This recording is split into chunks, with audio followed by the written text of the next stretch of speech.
अस्सलाम वालेकुम रहमतुल्लाहि वबरकातुहू। अज़ीज़ तलबा व तालिबात, आज हम जमात शशम मज़मून उर्दू सबक नंबर 22 मिर्ज़ा गालिब के ख़ुतूत का मुताला करेंगे। सबसे पहले चैनल को सब्सक्राइब कीजिए, साथ ही साथ बेल आइकॉन के बटन को प्रेस कीजिए ताकि नए नए तालीमी वीडियो सबसे पहले आप देख सकें। आपके सामने जो तस्वीर है प्यारे बच्चे, इन्हें आप पहचानते हैं? ये है मिर्ज़ा असदुल्ला खान गालिब।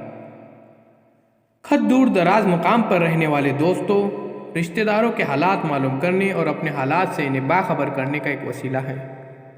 खत लिखने का तरीका कदीम ज़माने से चला आ रहा है। उस वक्त खत कबूतरों के ज़रिए भेजे जाते थे। रफ्ता रफ्ता खत पहुँचाने का एक निज़ाम कायम हुआ और घोड़ों ऊँटों पर खतूत भेजे जाने लगे। फिर मोटरों और रेलों और हवाई जहाज़ के ज़रिए डाक पहुँचाने का इंतज़ाम हुआ। हालात से बहुत जल्द वाकिफ़ कराने के लिए तार के ज़रिए पैगाम भेजने की मशीन ईजाद हुई, तो 4 दिन की खबर 1-2 दिन में मिलने लगी। ख़त लिखने के साथ दूर दराज के रिश्तेदारों से बातें करने और हालात दरियाफ़्त करने के लिए टेलीफ़ोन ईजाद हुआ और आज मोबाइल के ज़रिए हम अपने दोस्तों और रिश्तेदारों से बराह रास्त गुफ्तगू करते हैं। इसलिए अब ख़त नवीसी का रिवाज कम हो गया है। हमारे बच्चों, जान पहचान में देखते हैं मिर्ज़ा असदुल्ला खान गालिब 27 दिसंबर सन 1897 का आगरा में पैदा हुए। इनका शुमार उर्दू के अजीम शोरा में किया जाता है और मुग़ल बादशाह बहादुर शाह ज़फ़र के दरबारी शायर और उस्ताद थे। गालिब की शायरी को आमतौर पर बहुत मुश्किल समझा जाता था, लेकिन उर्दू में जो खतूत उन्होंने अपने दोस्तों और शागिर्दों को लिखे हैं, इनसे पता चलता है कि नस्र का उम्दा नमूना है। ओद हिंदी और उर्दू मोल्ला के नाम से इनके उर्दू खतूत शाये हो चुके हैं। 15 फरवरी सन 1869 को दिल्ली में उनका इंतकाल हो गया। उर्दू में मिर्ज़ा गालिब ने जो खतूत लिखे हैं वो अपने आप में बिल्कुल मुख्तलिफ है। इनके ख़त लिखने का अंदाज ऐसा था गोया 2 शख्स एक दूसरे के सामने बैठकर बातें कर रहे हैं। झेल में इनके 3 खतूत के नमूने पेश किए जा रहे हैं जो मिर्ज़ा गालिब ने अपने शागिर्द के नाम लिखे हैं। तो प्यारे बच्चों, आपके सामने एक तस्वीर है, यहाँ पे नज़र आ रहे मुंशी नबी बख्श हकीर के नाम इन्होंने जो ख़त लिखे इसके बारे में।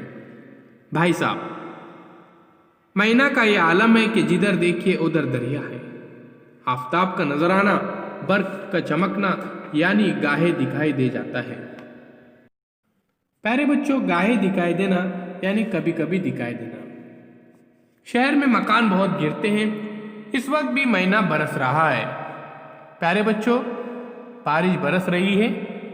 खत लिखता तो हूँ, मगर देखिए डाक घर कब जावे, कुहार को कम्बल उड़ाकर भेज दूंगा। तो पहले बच्चों, कुहार यानी यहाँ पे मुलाजिम और कम्बल यानी कंबल उड़ाकर भेज दूंगा यानी मुलाजिम को मैं नौकर को भेज दूंगा। आम अब के साल ऐसे तबाह है कि अगर बेमिसल कोई शख्स दरख्त पर चढ़े और टहनी से तोड़कर वही बैठकर खाए तो भी सड़ा हुआ और गला हुआ पाए। अजीज तलबा व तालिबात, मिर्ज़ा असदुल्ला खान को आम बहुत पसंद था, इसलिए हमेशा वो आम के शौकीन रहे हैं और अक्सर आम के बारे में लिखा भी करते थे। ये तो सब कुछ है, मगर तुमको तफ्ता की भी कुछ खबर है? पितंबर सिंह, इसका लाडला बेटा मर गया। हाय, इस गरीब के दिल पर क्या गुजरी होंगी। तुम अब खत लिखने में बहुत देर करते हो। 8वें दिन अगर एक खत लिखते रहो तो ऐसा क्या मुश्किल है। यानी प्यारे बच्चों, ये कह रहे हैं कि 8वें दिन में यानी एक हफ्ते में कम से कम एक खत लिखा कीजिए। आगे देखते हैं प्यारे बच्चों, यहाँ दोनों लड़के अच्छी तरह हैं। अब वहाँ के लड़कों की खैर व आफियत लिखिए। यानी यहाँ पर दोनों बच्चे हमारे ठीक हैं, अब वहाँ पे आपके बच्चों की खैर व आफियत बताइए। पदशंबा 26 जुलाई सन 1855 और आखिर में खत लिखने वाला का जैसा नाम रहता है असद इनका तखल्लुस था। बाद में इन्होंने अपना तखल्लुस गालिब रखे थे। इनका नाम था मिर्ज़ा असदुल्ला खान गालिब। तो प्यारे बच्चों, ध्यान में रखिए, यहाँ पर कुछ मुश्किल अल्फाज आए थे। गाहे यानी कभी कभी, कुहार यानी मुलाजिम, कम्बल यानी कंबल और पदशंबा यानी जुमेरात को पदशंबा कहा जाता है। तो अतराफ व जानिब यानी आसपास। उम्मीद करता हूँ प्यारे बच्चों एक खत आपको पसंद आया होगा। चैनल को सब्सक्राइब कीजिए, साथ ही साथ बेल आइकॉन के बटन को प्रेस कीजिए ताकि नए नए तालीमी वीडियो सबसे पहले आप देख सके।